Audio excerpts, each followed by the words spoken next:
बहुजन क्रांती सेना आणि आई संघटना यांच्या संयुक्त विद्यमाने महाराष्ट्रातील हजारो अर्धवेळ स्त्री परिचारिका यांच्या न्याय हक्कासाठी संपूर्ण महाराष्ट्रभर बेमुदत संप सुरू करण्यात येणार आहे व त्यासंबंधीच आज दिनांक 24 नोव्हेंबर रोजी धुळे जिल्हा परिषद येथे मुख्य कार्यकारी अधिकारी यांना निवेदन देण्यात आले। या राज्यस्तरीय निवेदनासंदर्भात बहुजन क्रांती सेनेचे युवा प्रदेशाध्यक्ष विनोद भोसले यांनी प्रतिक्रिया दिली। धुळे जिल्हा परिषदेसमोर आज आम्ही आई संघटनेच्या वतीने बहुजन क्रांती सेनेच्या वतीने जिल्हा परिषदेसमोर आम्ही आमचं आंदोलन चालू केलेलं आहे। आमचं म्हणणं एक आहे, ही माय माऊली या ठिकाणी उभी आहे।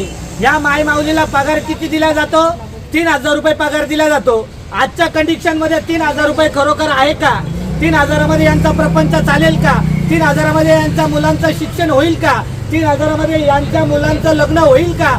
3000 मध्ये यांच्या मूलभूत ज्या गरजा आहेत, या मूलभूत गरजा होतील का? यांना 8-8, 9-9 घंटे यांच्याकडून काम करून घेतलं जातं।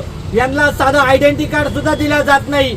यांना गणवेश देखील दिला जात नाही। एका बाजूला तुम्ही लाडकी बहीण योजना राबवतात, आनंदाची बाब आहे, पण दुसऱ्या बाजूला याच बहिणींना का वंचित ठेवलं जातं? यांनी कोणाचा घोडा मारलेला आहे?